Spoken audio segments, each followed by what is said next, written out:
दोस्तों, क्या आपने कभी रात के सन्नाटे में अपनी छत की ओर देखते हुए सोचा है कि आपकी जिंदगी कहां जा रही है? क्या कभी ऐसा हुआ कि आपने अपने सपनों को पूरा करने के लिए दिन रात मेहनत की, लेकिन फिर भी वह सपने हाथ से रेत की तरह फिसलते चले गए? शायद आपने भी उस दर्द को महसूस किया हो जब आपके अपने ही लोग, आपके दोस्त, आपके रिश्तेदार, यहां तक कि वह लोग जिन्हें आपने कभी नुकसान नहीं पहुंचाया, आपके खिलाफ हो गए। उनकी आंखों में जलन, उनके शब्दों में कटाक्ष और उनके मन में आपके लिए सिर्फ ईर्ष्या। क्यों? क्योंकि आप कुछ बड़ा करना चाहते थे, क्योंकि आपने हार नहीं मानी। लेकिन सवाल यह है, क्या आप सचमुच जानते हैं कि अपने सपनों को हकीकत में बदलने का रास्ता क्या है? क्या आप जानते हैं कि आपकी वह छोटी छोटी आदतें, वह रोजमर्रा के फैसले आपके दुश्मनों को मजबूत बना रहे हैं? आज मैं आपको एक ऐसी कहानी सुनाने जा रहा हूं, एक ऐसी सीख देने जा रहा हूं जो ना सिर्फ आपके दिल को छुएगी बल्कि आपके दिमाग को भी छोड़ देगी। यह कहानी है भगवान बुद्ध की है, जिसने उनके उन 7 रहस्यों की, जो अगर आप समझ लें तो ना सिर्फ पैसा कमाएंगे बल्कि अपने दुश्मनों को भी हैरान कर देंगे।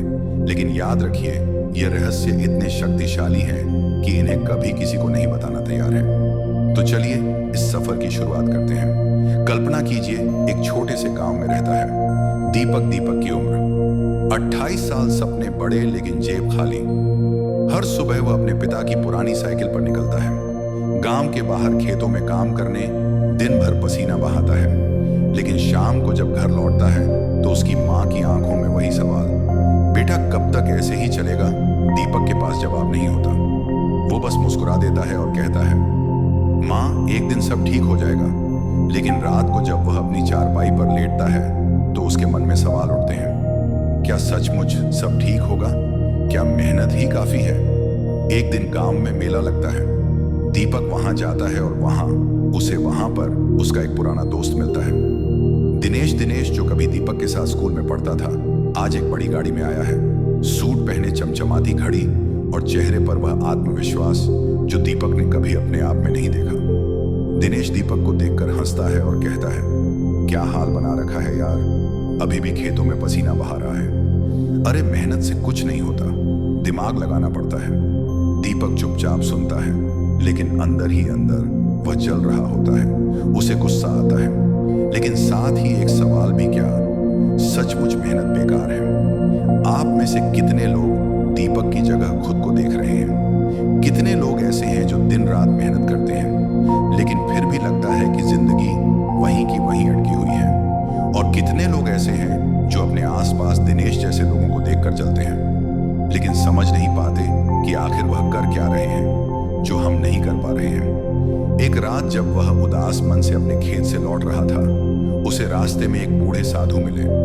साधु की आंखों में एक अजीब सी चमक थी, जैसे वह दीपक के मन की हर बात को पढ़ सकता हो। साधु ने दीपक को रोका और कहा, बेटा उदास क्यों है? जो चाहिए वह पास है, बस उसे देखने की नजर चाहिए। दीपक ने कहा, बाबा मेहनत करता हूं लेकिन कुछ बदलता नहीं, लोग मुझसे आगे निकल जाते हैं। साधु मुस्कुराया और बोले, बेटा आज मैं तुम्हें 7 ऐसे रहस्य सिखाऊंगा जो तुम्हें पैसा, शक्ति और सम्मान दिला सकती है। इसीलिए इसे बहुत ध्यान से सुनो। लेकिन इन रहस्यों को समझने के लिए पहले अपने मन को तैयार करना पड़ता है। क्या तुम तैयार हो? दीपक ने हाँ में सिर हिलाया और उस रात साधु ने उसे पहला रहस्य बताया। पहला रहस्य, अपनी योजना किसी को ना बताई। साधु ने कहा, दीपक पहला रहस्य है, अपनी योजना किसी को मत बताना। तुम जो करना चाहते हो, वह सपना जो तुम्हारे सीने में धक रहा है, उसे अपने तक रखो। क्यों? क्योंकि दुनिया में 2 तरह के लोग हैं, एक वो जो तुम्हारी कामयाबी से जलते हैं और दूसरे वो जो तुम्हें नीचे खींचना चाहते हैं। अगर तुमने अपने प्लान सबको बता दिए तो वह लोग उसे तोड़ने की कोशिश करेंगे। दीपक ने पूछा, लेकिन बाबा अपने दोस्तों को भी नहीं? साधु ने कहा, दोस्त भी इंसान है बेटा, आज वह तुम्हारे साथ है, कल वह तुम्हारे खिलाफ हो सकते हैं। क्या तुमने कभी देखा नहीं कि लोग पहले तारीफ करते हैं और फिर मौका मिलते ही पीठ में छुरा घोंपते हैं? दीपक को दिनेश की बात याद आई। उसने सोचा शायद दिनेश को पता होता कि मैं भी कुछ बड़ा करने की सोच रहा हूं तो वह और ज्यादा मजाक उड़ाता।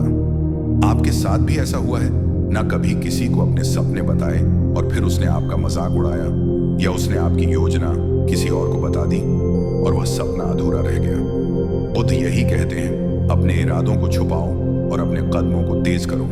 यह पहला रहस्य है जो आपको अपने दुश्मनों से बचाएगा। दीपक का पहला कदम और दूसरा रहस्य। उस रात साधु की बातें दीपक के मन में गूंजती रहीं। पहला रहस्य, अपनी योजना किसी को मत बताना, उसके लिए एक नई रोशनी की तरह था।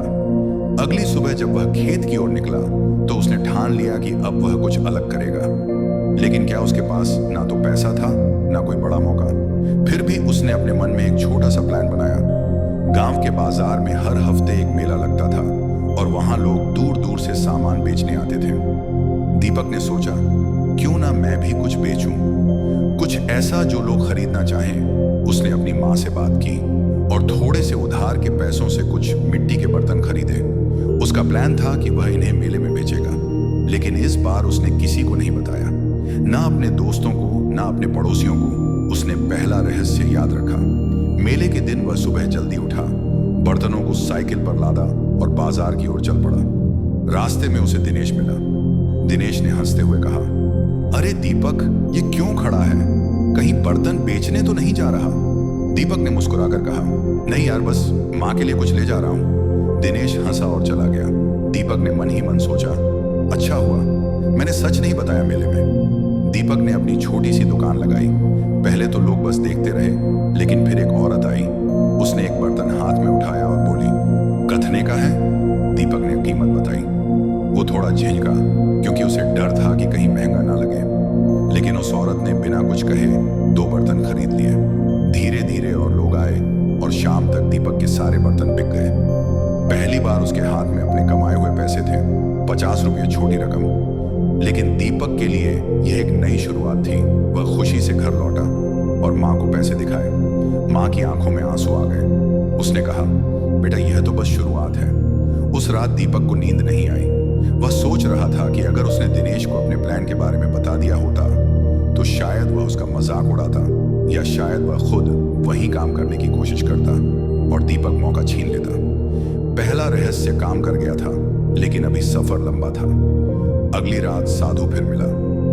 दूसरा रहस्य, मेहनत को दिमाग से जोड़ो। साधु ने दीपक को देखकर मुस्कुराया और कहा, बेटा देखा, पहला रहस्य काम कर गया, लेकिन अब दूसरा रहस्य समझो। मेहनत करो, लेकिन उसे दिमाग से जोड़ो। जो लोग सिर्फ पसीना बहाते हैं वे मजदूर बनकर रह जाते हैं, दिमाग लगाते हैं वो मालिक बनते हैं। दीपक ने कहा, बाबा मैं तो मेहनत करता हूँ, खेत में काम करता हूँ, अब बर्तन बेचे, लेकिन यह तो छोटी बातें हैं, बड़ा कैसे करूँ? साधु ने कहा, सुनो, मेहनत वही कीजिए जो आपको आगे ले जाए। तुमने बर्तन बेचे, अच्छा किया, लेकिन अब सोचो, क्या हर बार बर्तन खरीद कर बेचना ही काफी है? क्यों ना कुछ ऐसा करो जो बार बार मेहनत ना मांगे, बल्कि एक बार की मेहनत से लंबे वक्त तक फायदा दे। दीपक ने पूछा, वो कैसे? बाबा साधु बोला, गांव में देखो लोग क्या चाहते हैं, उनकी जरूरत को समझो, फिर उस जरूरत को पूरा करने का तरीका ढूंढो। मेहनत को दिमाग से जोड़ने का मतलब है सही समय पर सही काम करना। दीपक ने उस रात सोचा। उसे याद आया कि गांव में लोग अक्सर शिकायत करते थे कि बाजार से अच्छी सब्जियां नहीं मिलती, जो मिलती हैं वह या तो महंगी होती हैं या खराब। दीपक ने सोचा, क्यों ना मैं अपने खेत में सब्जियां उगाऊं और उन्हें मेले में बेचूं। यह विचार उसके लिए नया था, लेकिन उसे डर भी था। अगर फसल खराब हो गई तो अगर लोग ना खरीदे तो फिर उसे साधु की बात याद आई, मेहनत को दिमाग से जोड़ो। उसने फैसला किया कि वह कोशिश करेगा। अगले दिन दीपक ने अपने खेत में काम शुरू किया। उसने अपने पिता से कुछ बीज मांगे और एक छोटे से हिस्से में सब्जियां बो दी। दिन रात मेहनत की, पानी देना, खाद डालना, कीड़े हटाना, सब कुछ उसने अकेले किया। लेकिन कुछ दिनों बाद बारिश हुई। तेज बारिश दीपक का खेत पानी से भर गया। जो थोड़ी बहुत फसल उग रही थी वह बर्बाद हो गई। दीपक खेत के किनारे बैठकर रोने लगा। उसे लगा, शायद मैं कुछ बड़ा करने लायक ही नहीं हूं। शायद दिनेश सही था। उसी वक्त उसकी माँ आई। उसने दीपक को गले लगाया और कहा, बेटा हार मत मानो। जो लोग बड़े बनते हैं वह बार बार गिरते हैं, लेकिन वह उठते भी हैं। माँ की बात सुनकर दीपक के मन में फिर से हिम्मत आई। उसने सोचा, शायद यह मेरा इम्तिहान है। उसने दोबारा कोशिश करने का फैसला किया। इस बार उसने दिमाग लगाया।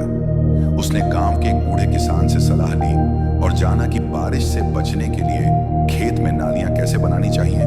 उसने फिर से बीज बोए, लेकिन इस बार उसने सावधानी बरती। कुछ हफ्तों बाद फसल तैयार हुई। हरी भरी सब्जियां, टमाटर, भिंडी, पालक, दीपक ने उन्हें मेले में बेचा। इस बार उसे 200 रुपये मिले।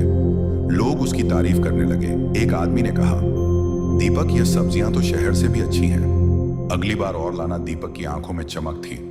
उसे लगा कि दूसरा रहस्य भी काम कर गया। मेहनत को दिमाग से जोड़ने से नतीजे बदल गए थे।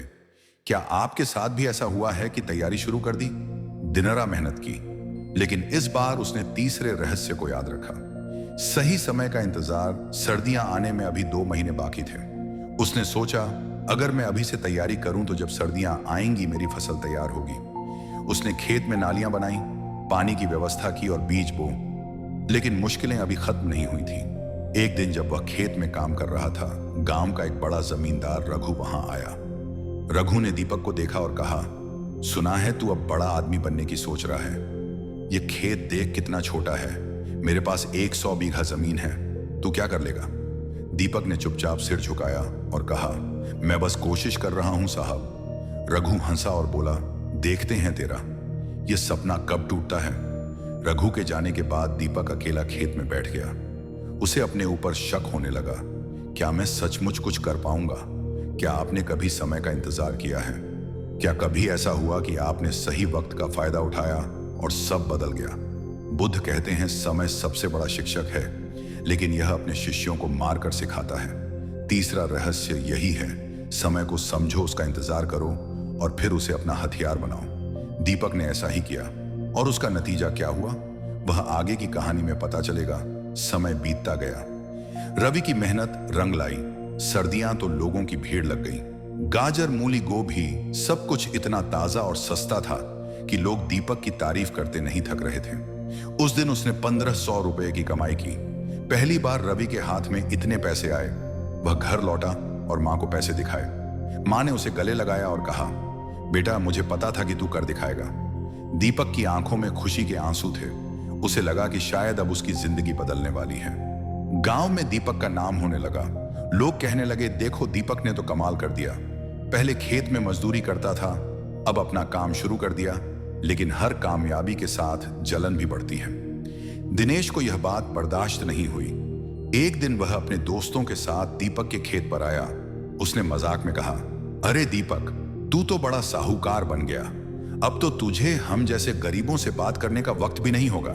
दीपक ने हंसकर टाल दिया, लेकिन दिनेश के शब्द में कुछ ऐसा था जो दीपक को परेशान कर गया। उसी रात साधु फिर मिला।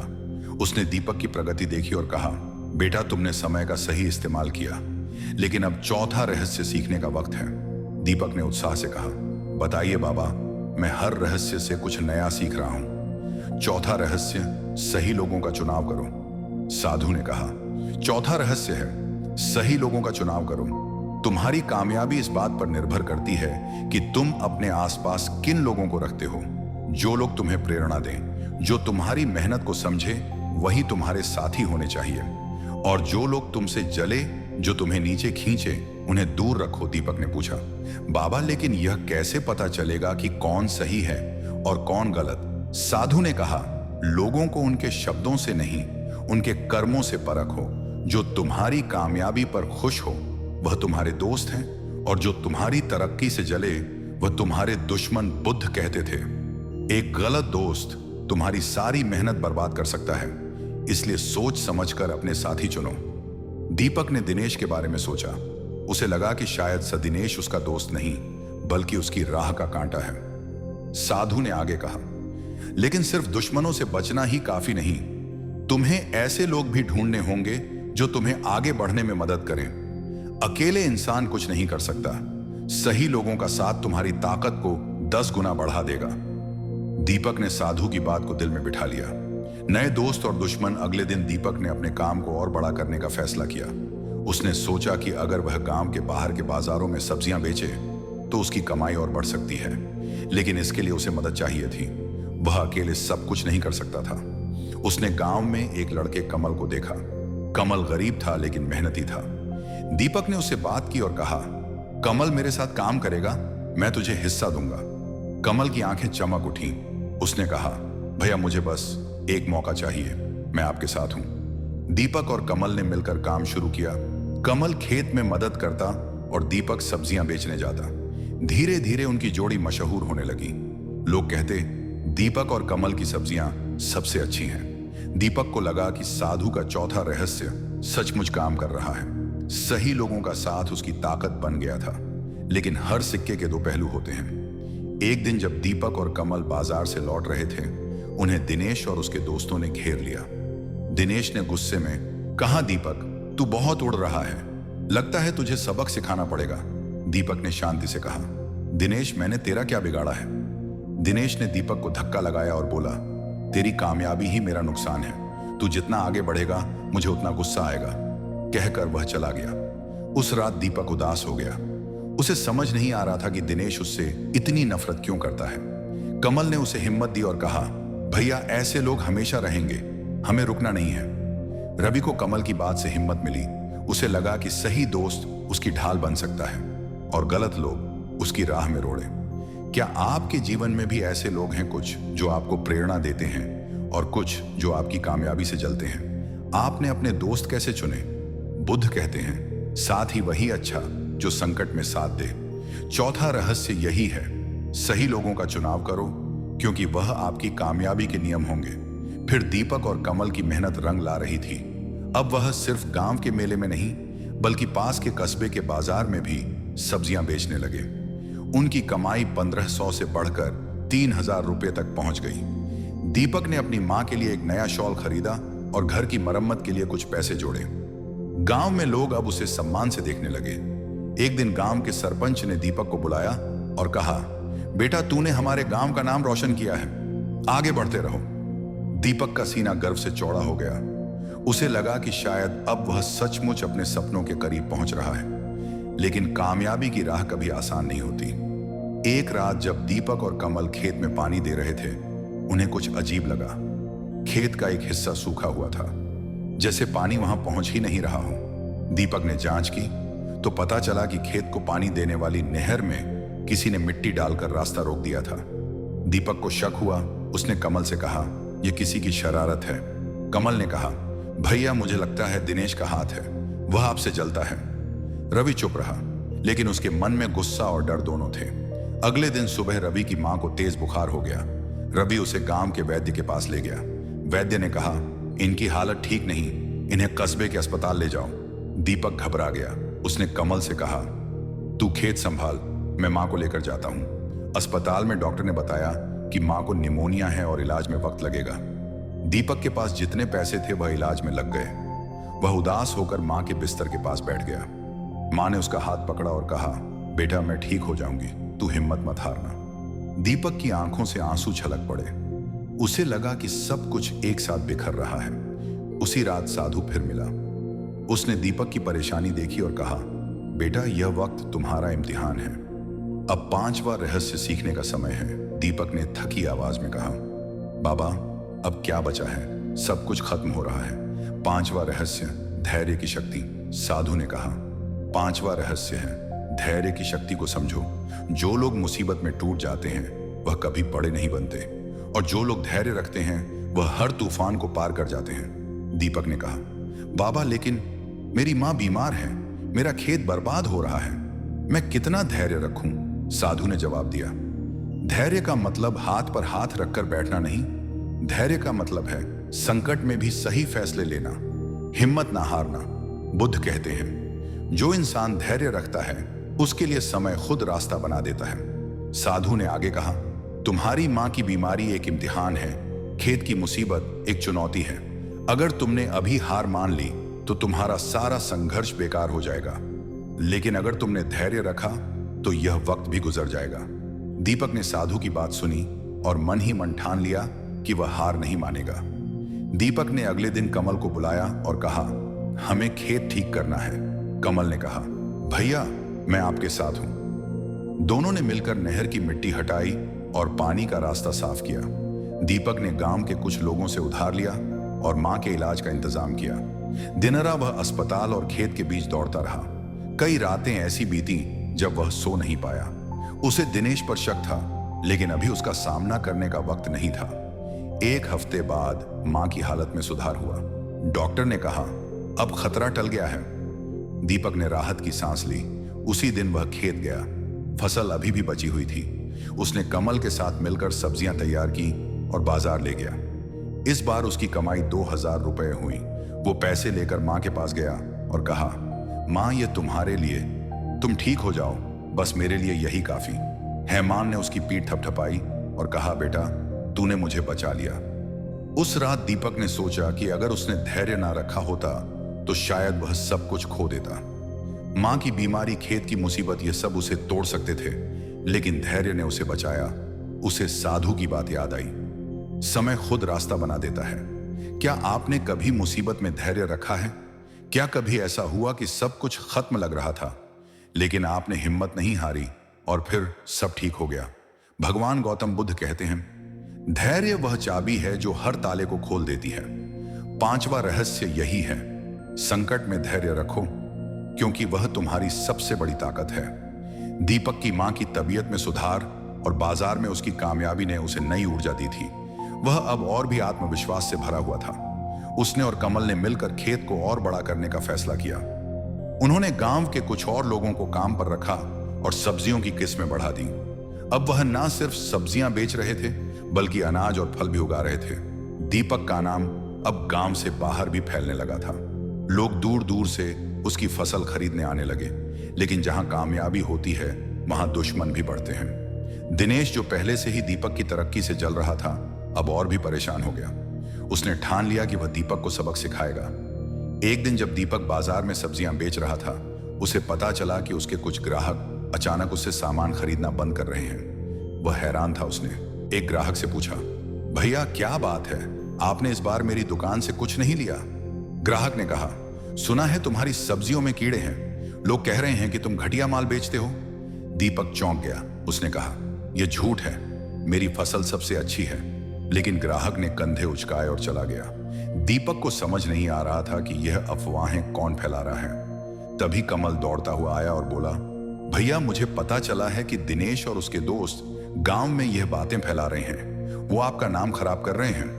दीपक का चेहरा गुस्से से लाल हो गया। उसने कहा, यह बहुत गलत है, मैंने कभी किसी का बुरा नहीं किया।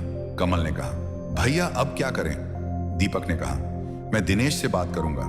लेकिन कमल ने मना किया, नहीं भैया, वो आपकी बात नहीं सुनेगा, वह तो आपसे और भी चलता है। उसी रात दीपक उदास मन से खेत में बैठा था। तभी साधु आया। उसने दीपक की परेशानी देखी और कहा, बेटा अब छठा रहस्य सीखने का वक्त है। दीपक ने थकी आवाज में कहा, बाबा मेरे दुश्मन मुझे बर्बाद करने पर तुले हैं, मैं क्या करूं? छठा रहस्य अपने दुश्मनों को समझो। साधु ने कहा, छठा रहस्य है अपने दुश्मनों को समझो। जो लोग तुमसे जलते हैं, उनके मन में क्या चल रहा है, यह जानना जरूरी है। अगर तुम अपने दुश्मन की कमजोरी और उसकी सोच को समझ लोगे तो तुम उसे हरा सकते हो। दीपक ने पूछा, बाबा लेकिन दिनेश तो बस मुझसे नफरत करता है, उसकी सोच क्या होगी? साधु ने कहा, दुश्मन की सोच को समझने के लिए तुम्हें उसके जैसा सोचना होगा। दिनेश तुमसे जलता है क्योंकि वह तुम्हारी कामयाबी को अपना अपमान समझता है। वह चाहता है कि तुम असफल हो जाओ ताकि वह खुद को बेहतर साबित कर सके। लेकिन उसकी यह जलन उसकी कमजोरी है, तुम्हें उसकी इस कमजोरी का फायदा उठाना होगा। दीपक ने कहा, लेकिन कैसे? बाबा, साधु ने जवाब दिया, बुद्ध कहते हैं दुश्मन को हराने के लिए पहले उसे जानो। तुम्हें पता लगाना होगा कि दिनेश क्या चाहता है, उसकी क्या योजना है, फिर तुम उसके खिलाफ रणनीति बना सकते हो। लेकिन याद रखो, गुस्से में कोई फैसला मत करना, शांति से सोचो और कदम उठाओ। दीपक ने साधु की बात को ध्यान से सुना और मन ही मन एक योजना बनानी शुरू की कि अगले दिन दीपक ने कमल को बुलाया और कहा, हमें दिनेश की साजिश का जवाब देना होगा। लेकिन समझदारी से कमल ने पूछा, क्या करें भैया? दीपक ने कहा, पहले तो हमें पता लगाना होगा कि वह और क्या करने वाला है। शायद वह मेरी फसल को नुकसान पहुंचाने की कोशिश करें। हमें खेत की सुरक्षा करनी होगी। उसने गांव के कुछ भरोसेमंद लोगों को खेत की रखवाली के लिए रखा। इसके बाद दीपक ने गांव के सरपंच से मिलकर अपनी समस्या बताई। सरपंच ने कहा, बेटा मैं तुम्हारे साथ हूं, अगर दिनेश ने कोई गलत हरकत की तो मैं उससे बात करूंगा। दीपक को थोड़ी राहत मिली। फिर उसने बाजार में अपने ग्राहकों से मिलकर दिनेश की अफवाहों का खंडन किया। उसने कहा, आप खुद देख लीजिए, मेरी फसल सबसे अच्छी है, अगर किसी को शक हो तो वह मेरे खेत पर आकर देख सकता है। कुछ ग्राहकों ने उसकी बात मानी और उसकी ईमानदारी पर भरोसा किया। लेकिन दिनेश रुका नहीं। एक रात जब दीपक और कमल खेत में नहीं थे, दिनेश और उसके दोस्तों ने खेत में आग लगाने की कोशिश की, लेकिन दीपक ने पहले से ही रखवाली का इंतजाम कर रखा था। गांव के लोगों ने दिनेश को पकड़ लिया और सरपंच के पास ले गए। सरपंच ने दिनेश को